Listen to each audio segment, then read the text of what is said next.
আমি সুজাতা। আমার মনে হয় প্রকৃতির মাঝে নিজেকে মেলে ধরতে পারলে তার যা আনন্দ হয় তা আর কিছুতেই হয় না। পায়ের তলায় সর্ষে নিয়ে 1-2 মাস অন্তর অন্তর কোথাও না কোথাও মন ছুটে যায়। কখনো পরিবারের সাথে, কখনো বা সোলো, কখনো বা বন্ধুদের সাথে কোথাও না কোথাও বেরিয়ে পড়ি। প্রকৃতির মাঝে নিজেকে মেলে ধরে খুব আনন্দ পাই। মনকে তরতাজা করে।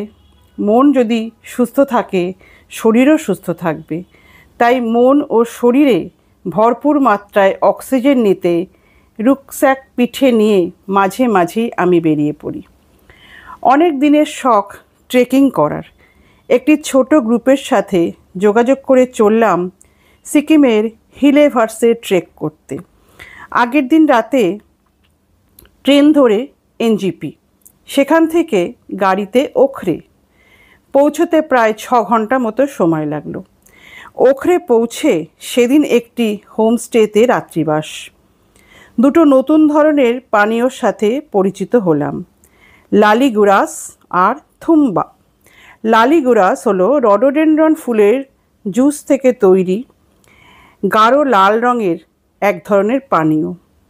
থুম্বা হলো মিলেট আর ভুট্টা ফার্মেন্ট করে রাখা 1 বছর ধরে, তারপর সেই ফার্মেন্টেড মিলেট এবং ভুট্টার ওপর গরম জল ঢেলে কিছুক্ষণ রেখে দিয়ে সেটাকে বাঁশের তৈরি স্ট্র দিয়ে পান করতে হয়।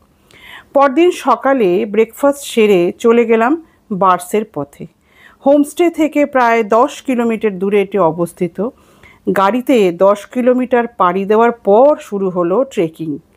বার্সে টু হিলে 5 কিলোমিটার, আবার হিলে টু বার্সে 5 কিলোমিটার, মোট 10 কিলোমিটারের ট্রেকিং। 1 কিলোমিটার পর পর একটু করে বসার জায়গা আছে, খানিক বিশ্রাম, তারপর আবার লাঠি হাতে চড়াই উতরাই পেরোনো। আস্তে আস্তে পা কিন্তু জবাব দিচ্ছিল। শেষের 1 কিলোমিটার আর যাওয়া যাচ্ছিল না।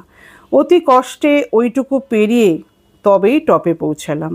শুনলাম ওখানে একটা হোমস্টে আছে, কিন্তু ইলেকট্রিসিটিও নেই, জলেরও প্রচুর সমস্যা, ডরমেটরি টাইপের।